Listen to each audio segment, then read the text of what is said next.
주시는 하나님의 말씀은 마태복음 16장 21절에서 24절까지 말씀입니다. 마태복음 16장 21절에서 24절까지 말씀입니다. 우리 찾으셨으면 제 성경책으로 마태복음 28장 28페이지입니다. 28페이지 마태복음 16장 21절에서 24절까지 말씀 우리 한 목소리로 봉독합니다. 시작. 이때로부터 예수 그리스도께서 자기가 예루살렘에 올라가 장로들과 대제사장들과 서기관들에게 많은 고난을 받고 죽임을 당하고 제3일에 살아나야 할 것을 제자들에게 비로소 나타내시니 베드로가 예수를 붙들고 항변하여 이르되 주여 그리 마옵소서 이 일이 결코 주께 미치지 아니하리이다. 예수께서 돌이키시며 베드로에게 이르되 사탄아 내 뒤에 물러가라. 너는 나를 넘어지게 하는 자로다. 내가 하나님의 일을 생각하지 아니하고 도리어 사람의 일을 생각하는도다. 이에 예수께서 제자들에게 이르시되 누구든지 나를 따라오려거든 자기를 부인하고 자기 십자가를 지고 나를 아멘. 예, 오늘 말씀 제목은 주의 일과 사람의 일, 주의 일과 사람의 일이라는 제목을 가지고 함께 말씀을 나누려고 합니다. 종이 한 장 차이다라고 얘기를 많이 듣잖아요. 종이 한 장 차이로, 종이 한 장 차이로 이겼다. 종이 한 장 차이이다. 이런 얘기들을 많이 하는데 오늘 본문 말씀을 통해서 생각하는 것은 오늘 말씀 제목처럼 주님의 일, 사람의 일을 분간하는 데 있어서 우리가 선택하는 데 있어서 정말 종이 한 장 차이밖에 될 수 없어요. 우리가 주의 일을 말하는 것, 주님과 같이 생각하는 것과 사람의 일과 생각하는 것 차이가 없다는 게 아니고 어느 한 순간이라는 거예요.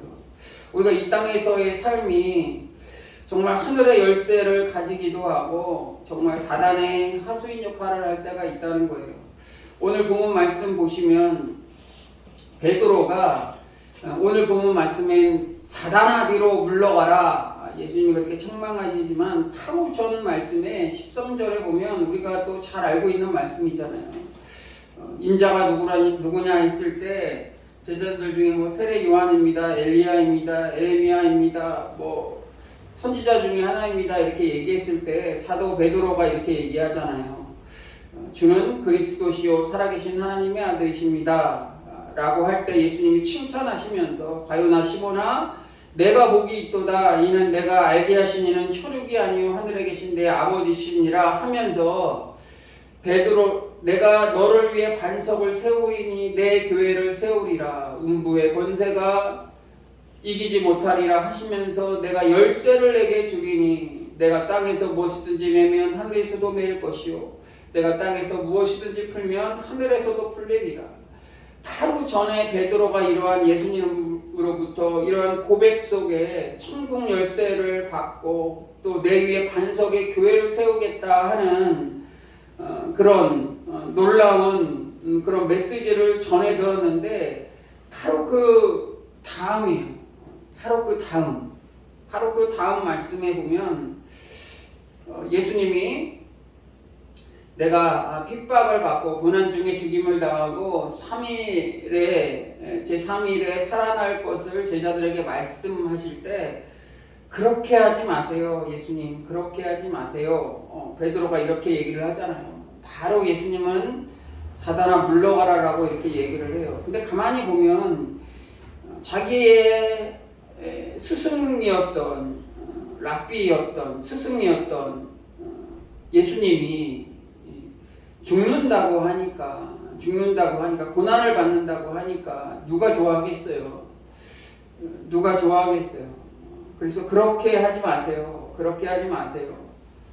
결코 주님께 그런 일이 미치지 않았으면 좋겠습니다 라고 얘기를 하잖아요. 이게 틀린 얘기는 아니잖아요. 죽는다는데 고난당한다는데 누가 그것을 말리지 않겠어요. 우리 인간적인 생각으로 보면은 그렇잖아요. 그런데 예수님 보시기에는 그게 아니라는 거예요. 이게 보면 틀린 것 같지만 우리도 이렇게 베드로처럼 얘기할 수 있을 것 같다라고 이렇게 생각을 할 때가 있을 거예요. 정말 주님의 일과 사람의 일은 우리가 매일같이 이렇게 경험하게 되지만 우리가 어떤 선택의 상황에 놓이게 되지만 우리가 깜빡 우리의 사명들을 생각하지 않으면 계속해서 사람의 일들을 생각할 수밖에 없어요. 13절에 보시면 인자가 누구라 하느냐 그랬어요. 인자라는 것은 뭐냐면 다니엘 그 성경에 인자에 대한 여러 내용들이 나오는데 특별히 일반적으로 우리가 알고 있는 인자의 그 말씀은 뭐냐면 다니엘서 7장에 보면 인자의 모습이 어떠한 모습으로 나타나냐면 마지막 때에 그 핍박 때에 하늘에서 그 핍박받는 사람들을 위해서 자유를 해방을 허락하기 위한 하늘에서 누가 내려오는 거예요. 그래서 참 자유를 주는 거예요. 이게 뭐예요? 메시아잖아요. 메시아, 우리를 구원할 자, 우리를 이 핍박과 고통과 어떤 억압 속에서 구원할 자, 그런 거를 다니엘서 7장에 인자로 표현하고 있어요. 인자가 누구라 하느냐 이렇게 얘기했을 때 이 인자라는 것은 이 땅에 와서 핍박을 당하고 어떤 그런 과정들을 통해서 우리에게 참 자유를 허락하시는 분이에요. 예수님이 그러한 사역을 감당해야 돼요. 그러한 사역을 감당하기 위해서는 고난도 있고 죽음도 있고 또 부활도 있어야 돼요. 그런데 베드로는 그거를 못하게 하는 거예요. 예수님이 이 땅에 오신 가장 중요한 사역이잖아요. 고난 가운데 우리의 죄를 위해서 십자가에 죽으시고 부활하셔서 우리에게 영원한 삶이 있음을 전하는 것. 이게 기독교의 가장 큰 핵심이잖아요. 이 가장 큰 핵심의 역할을 감당해야 되는데 베드로는 인간적인 생각에 사로잡혀서 그러지 마세요. 그렇게 하지 마세요라고 얘기를 한 거예요. 그러니까 기독교, 우리가 생각하는 기독교, 교회 이런 것들을 어떻게 보면 다 부정하는 거예요. 베드로가 얘기했던 것은 그렇기 때문에 예수님은 사단아 내 뒤로 물러가라 라고 얘기하는 거예요. 그래서 정말 하늘의 열쇠를 받았던 베드로도 뭐 아주 우리가 생각하기에 큰 죄도 아니에요. 이렇게 얘기할 수 있잖아요. 얘기할 수 있는데 사단의 하수인의 역할을 하는 거예요. 정말 종이 한 장 차이 있는 것 같아요. 우리의 생각이 반짝 잘못하면 그럴 수 있다는 거예요. 메시아의 역할을, 구원자의 역할을 하지 못하게 하는, 거부하는 행위예요. 우리가 습관적인 언어, 행동들이 있어요. 우리가 다시 태어난다면, 이런 얘기 하잖아요. 다시 태어난다면, 누구 다시 만나겠습니까? 다시 태어난다면 이런 일 다시 하실 거예요? 다시 태어난다면 하는데, 다시 태어난다는 것은 성경을 거부하는 말이잖아요. 다시 태어날 수가 있나요, 우리가? 영적으로 다시 거듭날 수는 있어요. 거듭났다고 표현하죠. 그거를 우리가 다시 태어난다고 그러는데, 다시 태어난다면이라는 표현은 뭐냐면, 우리가 죽었다가 다시 태어나는 거. 이거 불교에서 얘기하는 거잖아요. 선행을 많이 쌓으면 다음 생애에는 더 좋은 곳에서 태어나고, 악행을 저지르면 동물, 가축으로 태어나고, 이런 것 같은 어떤 윤회적인 사상을 얘기하는 거예요. 다시 태어난다면 이라는 말은 우리 기독교인들은 쓰지 말아야 할 그런 단어이죠. 의미는 다를지언정 우리의 입을 통해서 나오는 이런 말들을 통해서 우리의 생각들이 바뀐다는 거예요. 처음에 그냥 말로, 장난으로 시작된 언어들이 점점 그래요. 부부싸움 같은 것도 그렇잖아요. 처음에 그냥 별거 아니고 장난과 같은 말들을 통해서 심지어는 그 가정생활이 파탄나고 헤어지고 하는 것까지 나오는 거 보면 아주 조그만 것에서 시작하는 거예요. 조금만 틈을 주면 안 돼요. 그래서 우리가 습관적으로 하는 그런 언행 속에서도, 습관적으로 하는 행동 속에서도 우리가 조심해야 돼요. 우리가 때로는 그래요. 우리가 성경 말씀을 읽고 묵상하고 또 암송도 하고 그러는데, 이 성경에 있는 말씀보다 우리가 우리나라의 전통, 어떤 문화, 또는 뭐 우리의 경험들 그러한 것들을 더 위에 둘 때가 많아요. 아, 교회에서 이렇게 얘기했는데 경험으로 보면 야, 뭐 교회 다니는 사람들 다 그렇게 하더라. 이렇게 저렇게 다 하더라. 근데 그거는 중요한 게 아닌 것 같아. 그냥 해, 괜찮아. 뭐 이런 일들이 많이 있어요. 다 그렇게 하더라. 근데 성경은 분명히 경고하고 있는 말씀들이 있잖아요. 어디가 더 우선시 둬야 될까요? 성경이잖아요. 성경 위에, 성경 말씀 위에 우리가 그 말씀대로 나아가는 거예요.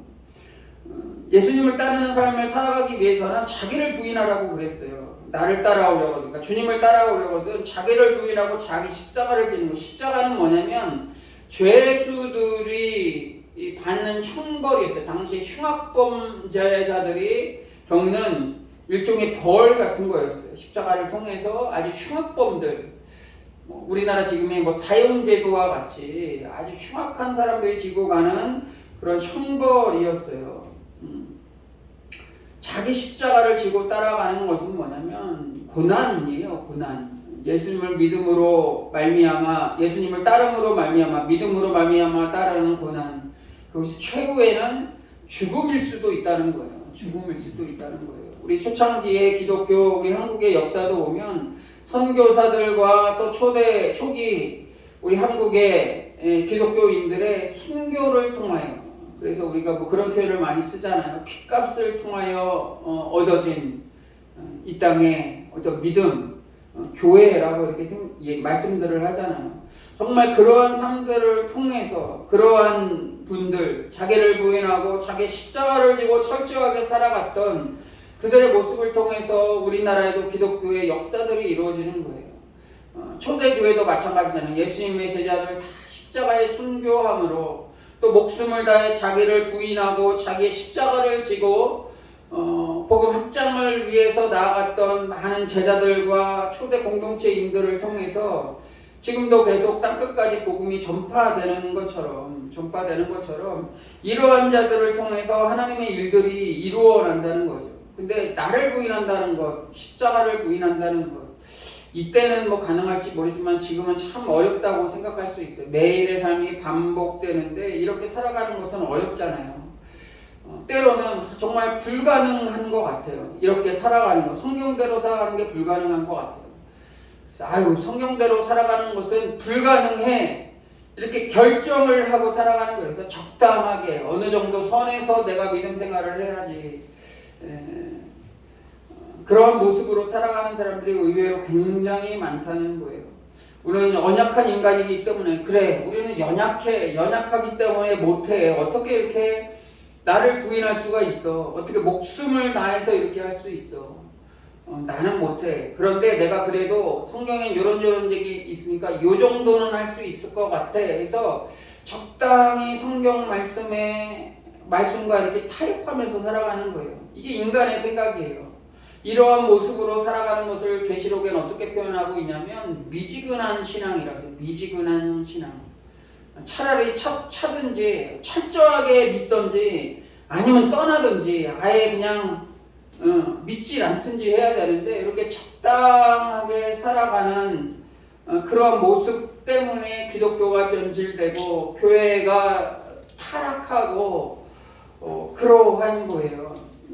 교회가 세상으로부터 비난받고 뉴스에 나오고 어떤 믿는 사람들의 어떤 이런 부정적인 악한 모습이 나오는 것도 이러한 모습으로 살아가는 사람들이 많이 있기 때문에 그런 거예요. 1980년대 후반부터 기독교인들이 이렇게 많이 줄어든다고 그래요. 저는 기독교인들이 많은 것, 뭐 적은 것 이게 중요하다고 생각하지 않아요. 많아도 이렇게 적당하게 믿는 사람이 1000만, 이게 무슨 의미가 있겠어요? 아주 소수의 인원이라도 정말 철저하게 살아가는 믿음의 공동체 안에 그러한 모습으로 살아간다면 그게 진짜잖아요. 큰 교회, 작은 교회도 마찬가지고 크다고 해서 다 좋은 게 아니잖아요. 물론 큰 교회들은 하나님의 일들을 하는 데 있어서 작은 교회보다 더 큰 일들, 더 큰 선한 일들을 감당할 수 있어요. 영향력 있게 할 수 있어요. 네, 정말 믿음으로 영향력 있게 할 때 그것이 가능해요.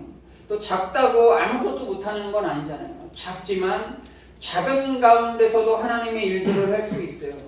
하나님 보시기에는 똑같다는 거예요. 하나님 보시기에는 다 작은 일에 충성하였음에라고 나오는 거예요. 지금 우리의 상황 가운데 나아가는 거예요. 내가 시간이 없어서, 좀 내가 몸이 쇠하고 나이가 먹어서 또 뭐 가진 상황이 안 돼서 못하는 것, 이런 못한다가 아니고 성경을 통해서 우리에게 말씀하신 그런 사명들을 한 단계 나아가는 것, 주님 오시는 그날까지 나아가는 것, 이 땅에서의 삶을 다할 때까지 살아가는 것, 그게 주님이 원하시는 하나님의 일이라는 거예요. 우리가 성화한다고 그러잖아요. 성화. 우리가 하나님처럼 될 수는 없어요. 우리가 예수님처럼 될 수는 없어요. 근데 우리가 예수를 따르는 삶, 예수님의 제자라고 얘기할 때는 그분의 삶에 점점 가까이 가는 거예요. 그분의 말씀대로 살아가면서 그분처럼 닮아가는 것, 그게 뭐냐면 성화예요. 우리가 이 땅에서 성화의 단계로 살아가는 거예요. 점점 거룩해지는 거예요. 우리가 예수님처럼 될 수 없어. 그렇기 때문에 나는 이렇게 살아갈 거야가 아니고 예수님과 같이 될 수 있도록 계속해서 닮아가는 거예요. 이게 우리의 삶이에요. 로마서 8장 5절에서 8절 보면 육신을 따르는 자는 육신의 일을 생각한다고 그랬어요. 지금 우리가 기도하는 기도 제목들, 우리가 생각하고 가장 중요하게 생각하는 것들 보세요. 먹고 사는 거다. 물론 중요한 일이잖아요. 근데 이게 육신을 위한 일이에요. 그러니까 사악한 일이라는 게 아니고 육신을 위한 일이에요. 먹고 마시고 입고 즐기고 행복하고 이런 게 육신의 일이라는 거예요. 사악한 일은 아니지만 우리의 몸을 위한 길이라는 거예요. 근데 영을 따르는 일은 영의 일을 생각한다고 그랬어요. 틈만 나면 어떻게 하면 하나님의 일을 할 수 있을까? 어떻게 하면 복음을 전할 수 있을까? 어떻게 하면 성경대로 살아갈 수 있을까? 어떻게 하면 이 하나님의 말씀을 전할 수 있을까? 이런 영의 생각을 한다는 거예요. 근데 육신의 생각은 사망이라요. 육신의 생각은 사망이요. 영의 생각은 생명과 평안이라. 육신의 생각은 하나님과 원수가 되다니 이는 하나님의 법에 굴복하지 아니할 뿐 아니라 할 수 없습니다. 육신에 있는 자들은 하나님을 기쁘시게 할 수 없다고 그랬어요. 먹고 마시고 입고 하는 일들이 사악한 일은 아니지만 중요한 일이지만 우리는 영적인 존재예요. 제가 참 설교 때마다 계속 강조하는 성경 말씀이 있잖아요. 너희는 먼저 그의 나라와 그의 의를 구하라. 그리하면 이 모든 것이 뭐라고 말씀드렸어요? 무엇을 먹을까, 무엇을 마실까, 무엇을 입을까 염려하지 말라 그랬어요. 이런 것이 있어야 함을 주님도 다 아신다고 그랬어요. 그러나 너희는 먼저 그의 나라와 그의 일을 구하라. 그러면 이 모든 것을 더해준다고 그랬어요. 우선순위가 바뀐 거예요. 먹고 살아야 되는데, 입고 살아야 되는데, 좋은 곳에서 살아야 되는데, 중요하다는 거예요. 근데 우리가 먼저 구해야 될 것은 하나님의 나라, 영의 일들을 먼저 생각하라는 거예요. 사람의 일이에요. 먹고 마시고 입는 거. 로마서 8장의 말씀을 따지면 육신의 일이에요. 먹는 거 육신이 먹어야 되잖아요. 우리 먹어야 하는 존재예요. 이 땅에서의 삶은. 또 하루 종일 안 잘 수 있어요. 예수님도 이 땅에 오셔서 주무셨어요. 또 한적한 곳에 가셔서 쉬셨어요. 쉬어야 했어요. 왜 그러냐면 육신의 존재를 가지고 오셨기 때문에 그래요. 굶주리셨어요. 40일 동안 금식했더니 배고프잖아요. 근데 예수님은 이러한 모든 인간의 이러한 모든 어려움들을 다 말씀으로 극복하셨어요. 마귀는 이런 육신의 일들을 가지고 우리에게 하는 거예요. 야, 교회 안 가도 돼. 너 지금 돈 벌어야지. 너 지금 돈 벌지 않으면 나이 먹어서 고생한다. 고생해. 지금 좀 모아야지. 지금 열심히 일해야지. 교회는 어느 정도 해서 나이 먹어서 그때 좀 넉넉해지면 그때 벌어서 할 수 있어. 틀린 얘기는 아니에요. 근데 우리가 영의 존재로 바라보면 이거는 어떻게 보면 오늘 말씀처럼 베드로가 얘기했던 것처럼 그러지 마세요. 예수님 죽지 마세요. 고난당하지 마세요 하는 거랑 똑같은 말씀이에요. 어떻게 보면 우리가 이 땅에서 살아가는데 맞는 말일 수 있지만 우리가 성경을 통해서 오늘 본문을 통해서 배우게 되는 것은 우리가 영적 존재라는 것을 다시 한번 깨달는 거예요. 그래서 사람의 일보다는 주님의 일들을 더 생각하는 거예요. 그렇기 때문에 우리도 먹고 마실 것 없지만 우리가 먹고 마시는 것에 일부를 띄워주는 거예요. 아, 내가 이거 가지고 있으면 일주일 동안 그래도 맛있게 먹을 수 있는데 내 거의 반을 2, 3일치만 남겨놓고 나머지를 굶주리는 사람들한테 나누어 주는 거예요. 그러면 3일은 어떻게 살지? 이게 아니고 그러한 삶으로 나아갈 때 주님께서 채워주신다는 거예요. 더 큰 것으로 채워주신다는 거예요. 그게 믿음이잖아요. 그런 것들을 우리가 많이 못하고 하지 못하니까 우리가 하나님의 놀라운 그런 기적들을 경험하지 못하는 거예요. 자꾸만 이렇게 움켜쥐려고 하니까 좀 온전한 믿음으로 살아갔으면 좋겠습니다. 주의 일들만 감당하면서 살아갔으면 좋겠습니다. 자기를 부인하고 그 자기 십자가를 지고 예수님을 따라갈 때 그때 주님이 아마 우리를 칭찬하실 거예요. 육신에 있는 자들은 하나님을 기쁘게 하실 수 없어요. 기쁘게 할 수 없어요. 하나님의 기뻐하는 그 삶, 주의 일만 감당하며 살아가는 그런 복된 주님의 자녀 되시기를 간절히 주의 이름으로 부탁합니다. 아멘.